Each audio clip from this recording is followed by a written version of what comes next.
안녕하세요. 성정찬 변호사입니다. 오늘은 아파트나 집합 건물의 주차장에 주차되어 있는 일렬 주차 또는 이중 주차 문제에 관해서 한번 살펴보려고 합니다.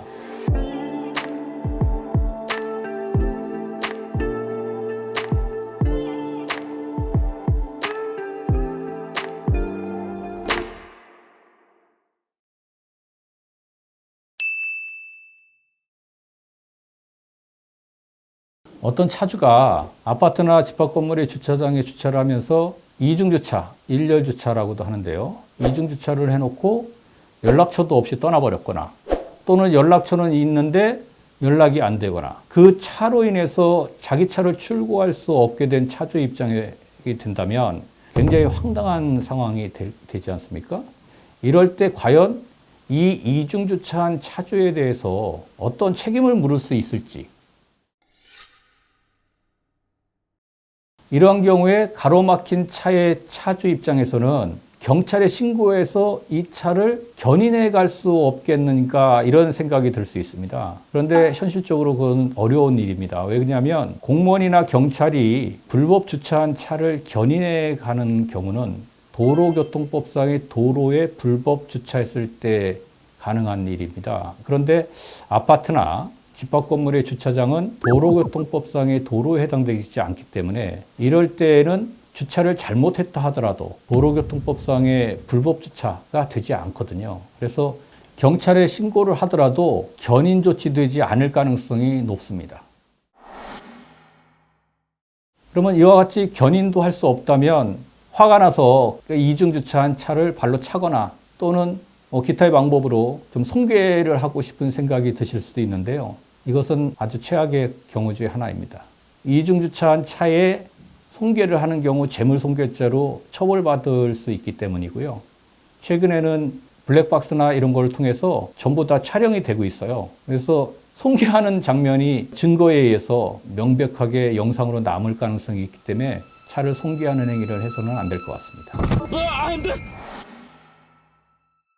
그러면 이제 가로막힌 차주가 급한 일이 있어서 두고 택시를 탄다던가 대중교통을 이용해서 이제 일을 처리하러 갔을 경우에 그런 교통비나 이런 것들로 손해배상 청구가 좀 가능할까요?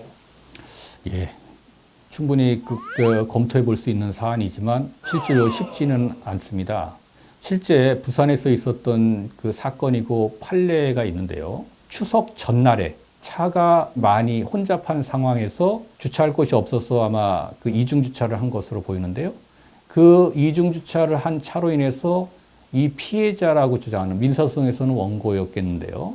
원고는 결국은 차를 출고하지 못해서 그 택시를 타고 이동했고 그 택시비 상당과 위자료를 가로막힌 차주가 이중 주차한 차주와 그 주차장의 관리를 맡은 관리업체 그리고 관리사무소장 세 사람을 상대로 해서 손해배상 민사소송을 제기했는데 결론적으로는 원고가 패소했습니다.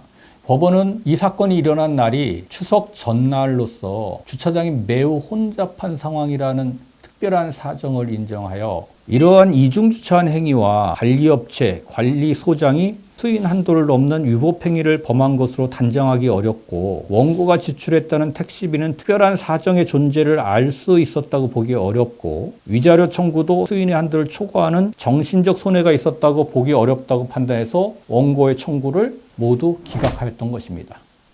다만 이 판례는 어떤 특수한 상황에 의한 판결이라고 볼 여지가 있어요. 그래서 이중주차로 인해서 출고를 하지 못하게 된 차주가 민사소송을 하면 모두 패소할 것이다 라고 단정할 수는 없습니다. 그러면 이거를 어떻게 해결할 수 있는 방법은 없을까요? 이 문제를 해결하기 위해 가장 좋은 방법은 제가 생각하기에는 아파트나 집합 건물의 관리 규약을 개정해서 이중주차에 대한 규정을 명시하거나 또는 주차장 관리 규정과 같은 새로운 규정을 신설하는 방법이 좋은 방법이 될 수 있다고 생각합니다. 아파트나 집합 건물의 주차장에서 일어나는 일은 결국은 아파트의 관리 규약이나 집합 건물의 관리 규약으로 통제할 수 있거든요. 그렇다면 통제할 수 있는 자치법규인 관리규약에 이 주차장의 관리에 관한 규정을 신설해서 개정해서 삽입하거나 또는 그 관리규약 하위 법규로서 주차장 관리 규정을 신설해서 이 문제를 해결하는 방법이 있을 수 있습니다. 예를 들면 아파트나 집합 건물 주차장의 사정에 따라서 주차 공간이 좀 여유가 있는 경우에는 아예 이중 주차를 금지하도록 규정해 놓는 겁니다. 그래서 이중 주차를 해버리면 그 규약이 위반해서 또는 주차장 관리 규정이 위반해서 이중 주차를 하면 벌칙을 물게 되는 것이죠. 그럼 정말 진짜 악의적인 주차 갑질의 행태가 굉장히 만연해 있는데 변호사님이 이제 보시기엔 어떠신지 좀 궁금하거든요. 이중 주차나 일렬 주차의 문제는 우리나라 같이 차는 많고 주차장은 협소한 이런 현실에서는 피하기가 어려운 것으로 보입니다. 그래서 이중 주차를 하는 경우에 꼭 연락처를 남겨놓고 연락이 올 때 놓치지 않고 연락을 받아서 이중 주차로 인해서 피해를 입는 차주에게 가장 빠른 시간 내에 이중 주차한 차를 빼줄 수 있도록 항상 배려하는 마음이 있어야 되지 않을까 생각합니다. 이런 부분은 법률적인 부분이 아니라 사실상 도의적인 부분이겠죠. 서로 좀 배려하는 주차 문화가 되었으면 좋겠습니다.